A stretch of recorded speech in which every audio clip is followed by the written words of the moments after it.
بالله السميع العليم من الشيطان الرجيم بسم الله الرحمن الرحيم وما كان المؤمنون لينفروا كافة فلولا نفر من كل فرقة منهم طائفة ليتفقهوا في الدين وقال الله تعالى في مقام آخر قل هل يستوي الذين يعلمون والذين لا يعلمون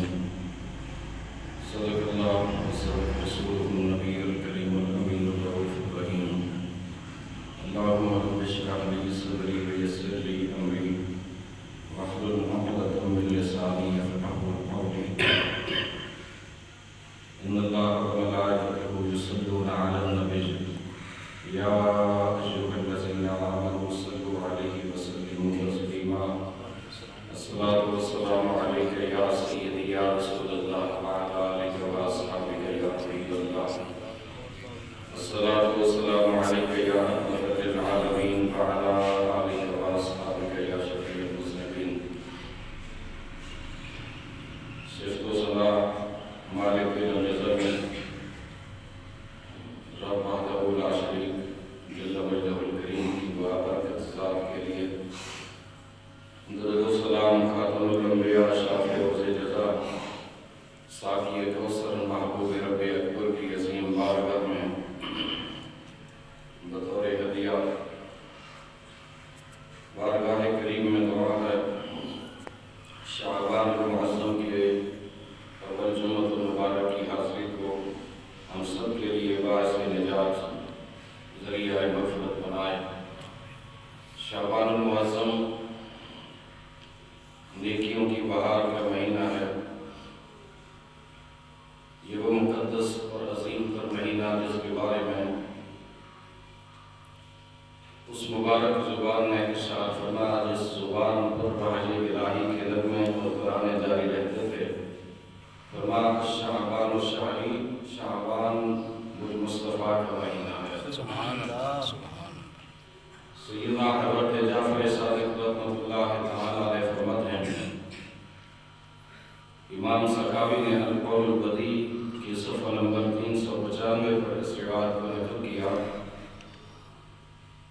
کہ سید عالم صلی اللہ علیہ وسلم کی بابرکت ذات پر شعبان المعظم کے ہر شب و روز میں 700 مرتبہ جو خوش نصیب درود و سلام کا ہدیہ پیش کرے، بروز محشر سید عالم صلی اللہ علیہ وسلم کی شفاعت سے بہرہ ہو اور ساقی کوثر صلی اللہ علیہ وسلم اپنے مبارک ہاتھوں سے اسے داخلہ جنت نصیب فرمائیں گے۔ سبحان اللہ سبحان اللہ۔ برادران اسلام، کلام رب العزت کی ایک آیت پاک بطور ثواب پڑھنے کی سعادت نصیب ہوئی، کیونکہ شعبان المعظم کا پہلا اشرا ہے، اس کی 2 تاریخ امام الائمہ کشف الامہ سراج الامہ حضرت سیدنا نعمان بن ثابت امام اعظم ابو حنیفہ رحمۃ اللہ علیہ کا وصال سن 150 ہجری میں ہوا۔ کلام رب العزت کی آیت کسی نسبت سے میں نے تلاوت کی، اللہ کریم نے اہل علم کا اور بالخصوص فقہائے امت کی شان کے ساتھ میں ذکر کی۔ وما كان المؤمنون لينفروا كافة، رب فرماتا ہے ہر ایک کو ایسا نہیں کر سکتا کہ وہ ایک گروہ بنائے حصول علم کے لیے، لیکن اللہ کے کچھ چنیدہ بندے ہوتے ہیں، چنے ہوئے بندے ہوتے ہیں، لیتفقہوا فی الدین، جن کو رب دین کی فقاہت عطا فرماتا ہے اور وہ دقیق سے دقیق تر مسئلے، مشکل سے مشکل ترین مسئلے قرآن و سنت کی کسوٹی پر اس میں عیار پر جانتے ہیں، پھر امت کے سامنے پیش فرماتے ہیں۔ اور صحیح بخاری میں میرے آقا کریم صلی اللہ علیہ وسلم کا مبارک فرمان بھی ہے کہ رات انسانی کے لوگوں، دنیا میں اگر پرکھنا چاہتے ہو کہ رب نے خیر کس کو عطا فرمائی، برکت کس کو عطا فرمائی، بھلائی کس کے حصے میں آئی، فرما من یرید اللہ بہ خیرا اللہ اس کائنات انسانی میں جس کے لیے خیر کا ارادہ کر لیتا ہے لیتفقہوا فی الدین، اسے مصطفیٰ کے دین کی فقاہت نصیب فرما دیتا ہے۔ سبحان اللہ۔ سیدنا امام اعظم ابو حنیفہ سراج الامہ کشف الغمہ نعمان ابن ثابت رحمت اللہ تعالی علیہ وہ جلیل القدر شخصیت ہے کہ آپ نے تقریباً 16 اصحاب رسول کی سنگت، صحبت، معیت، رفاقت آپ کے حصے میں آئی اور ان کی زیارت کا شرف پایا۔ حضرت سیدنا امام اعظم ابو حنیفہ نے سیدنا عبداللہ بن ابی اوفا رضی اللہ تعالیٰ عنہ جیسے جلیل القدر صحابی رسول سے سماعت حدیث خود کیا، اور آپ اکابر اجل تابعین میں سے ہیں، اور آپ کا مبارک زمانہ رسول کائنات صلی اللہ علیہ وآلہ وسلم کے صحابہ کے زمانے سے جڑا ہوا ہے۔ سن 80 ہجری آپ کی ولادت باسعادت ہے، اور 80 ہجری میں امام الانبیاء صلی اللہ علیہ وسلم کی ابھی بہت سارے صحابہ اس دھرتی پر موجود تھے۔ حضرت امام اعظم ابو حنیفہ رحمت اللہ تعالی علیہ عبداللہ ابن مسعود کے علمی وارث ہیں۔ سیدنا حضرت عبداللہ ابن مسعود رضی اللہ تعالیٰ عنہ نے کوفہ میں جا کر جس وقت قرآن و سنت کے علم کی اشاعت فرمائی، خود حکم رسالت کے تحت، اور حضرت علی المرتضیٰ رضی اللہ تعالیٰ عنہ نے اپنے زمانہ خلافت میں عبداللہ بن مسعود جیسے عالم کو کوفہ کے اندر مقرر فرمایا۔ رسول اللہ صلی اللہ علیہ وسلم کے دین کی تعلیم و تلقین و اشاعت کے لیے امام اعظم ابو حنیفہ رحمۃ اللہ علیہ نے ایسے زمانے میں آپ کو اللہ کریم نے آپ کو جلیل القدر صحابہ کرام کی زیارت کا بھی شرف عطا فرمایا، اور ان سے سماعت حدیث کی توفیق بھی نصیب فرمائی، اور خود حضور اکرم صلی اللہ علیہ وسلم کے زمانہ مقدس کے ساتھ آپ کا زمانہ ملا ہوا ہے، اور بے شمار احادیث اس پر بھی دلالت کرتی ہیں کہ نبی علیہ السلام نے آپ کی آمد کی خبریں بھی اپنے زمانے مبارک میں سنائی تھی، جیسا کہ صحیح حدیث ہے۔ امام سیوطی نے اسے نقل فرمایا کہ حضرت سلمان فارسی رضی اللہ عنہ کو دیکھ کر رسالت میں آپ صلی اللہ علیہ وسلم نے فرمایا مرحبا یا اہل فارس، اے فارس والو مرحبا ہو تمہارے لیے۔ حضرت سلمان فارس سے تعلق رکھتے تھے، فرمایا تمہیں میں سے ایک شخص فارس کی سرزمین پر پیدا ہوگا، فرمایا دین اگر اتنی بلندی پر بھی ہو کہ سریا ستارے تک ہو، وہ وہاں پر بھی کمندے ڈال کر میرے دین کو میری امت تک پہنچانے کی کوشش کرے گا۔ سبحان اللہ۔ اس حدیث کا مرجع فقہاء کرام نے لکھا حضرت سیدنا امام اعظم ابو حنیفہ رحمۃ اللہ تعالی علیہ ذات بابرکات ہے، کمال زہد و تقویٰ، کمال علم، کمال ذہانت، کمال فطانت کے مالک، اور تقویٰ اس قدر 45 برس تک امام اعظم ابو حنیفہ رحمۃ اللہ علیہ نے عشاء کے وضو سے فجر کی نماز کی امامت فرمائی۔ آپ کو وراثت میں تجارت ملا، والدین کی طرف سے، والد آپ کے بہت بڑے طالب، شروع میں آپ نے بھی تجارت ہی کو ترجیح دی۔ بعد میں سیدنا امام عامر رحمت اللہ تعالی علیہ نے فرمایا جوان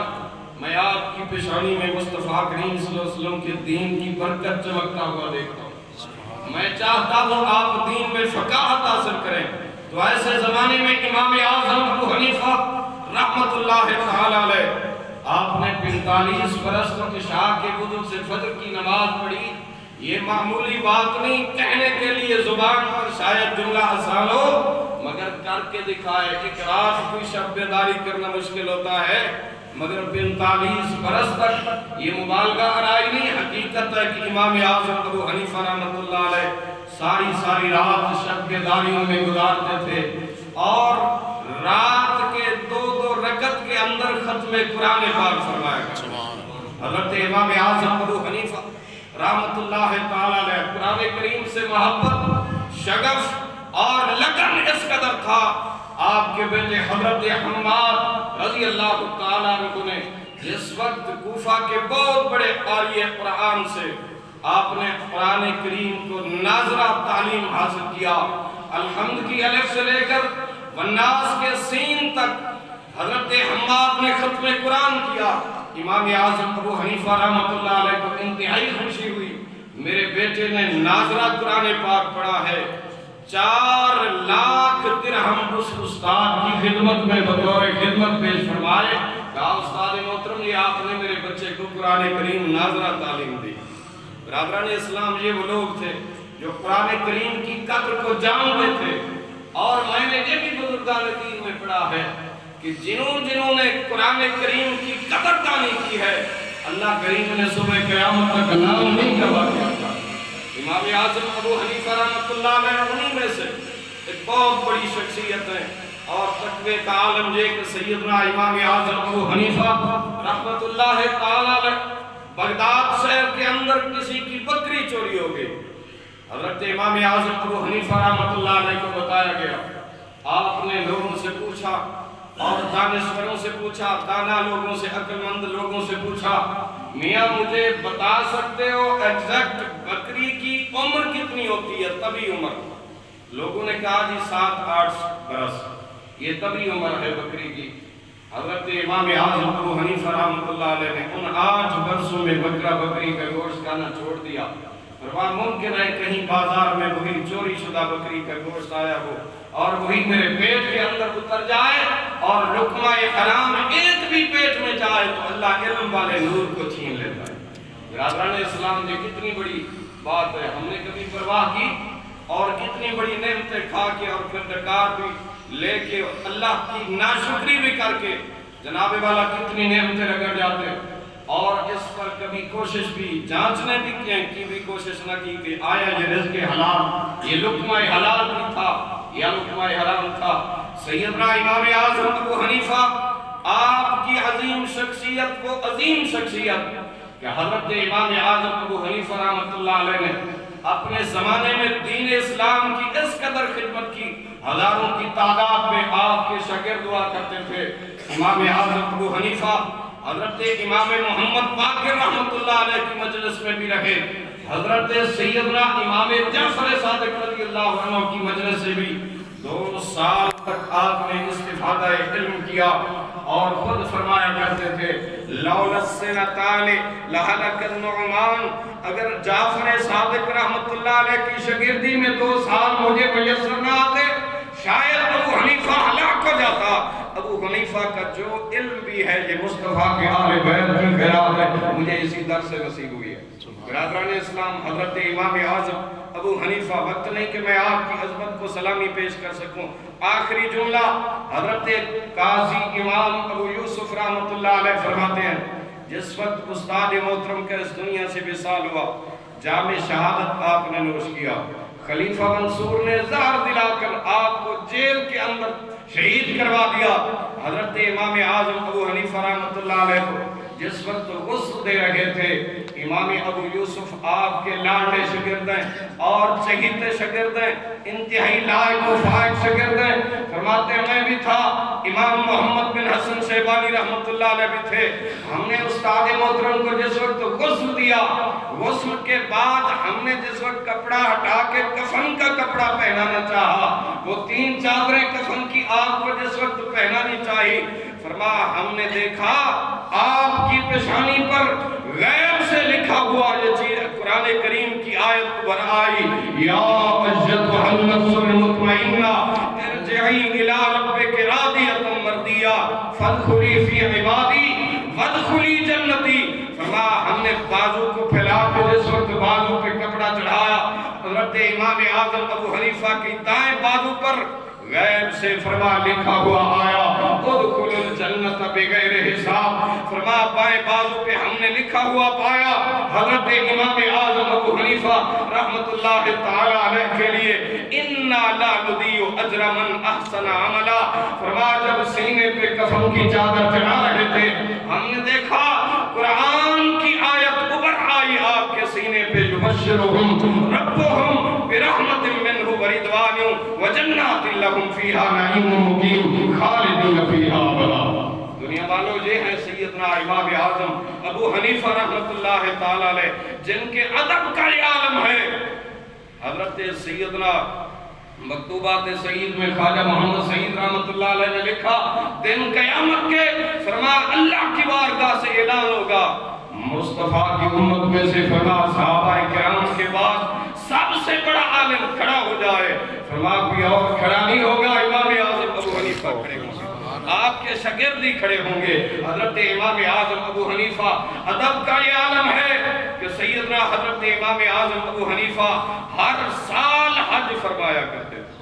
ہر سال حج کے لیے آیا کرتے تھے اور پھر مدینۃ الرسول میں حاضری دیتے تھے مدینۃ الرسول میں آپ تشریف لے گئے 11ویں دن آپ نے مدینۃ الرسول کو چھوڑ دیا نکلنے لگے لوگوں نے کہا حضرت ٹھہریے اہل مدینہ نے آپ سے استفادہ کرنا ہے مصطفیٰ کریم صلی اللہ علیہ وسلم کی شریعت کے مسئلے آپ سے پوچھنے بھی ہیں سیکھنے بھی ہیں آپ نے فرمایا لوگوں میرا رستہ چھوڑ دو میری طبعی مجبوری ہے کہا حضرت کیا مجبوری ہے فرمایا 11 دن ہو گئے ہیں امام اعظم ابو حنیفہ نے حدود مدینہ میں ابھی تک پیشاب نہیں فرمایا یہ ہیں سیدنا امام اعظم ابو حنیفہ کشف الامہ سراج الامہ امام الائمہ حضرت نعمان ابن ثابت جن کا رہتی دنیا تک نام رہے گا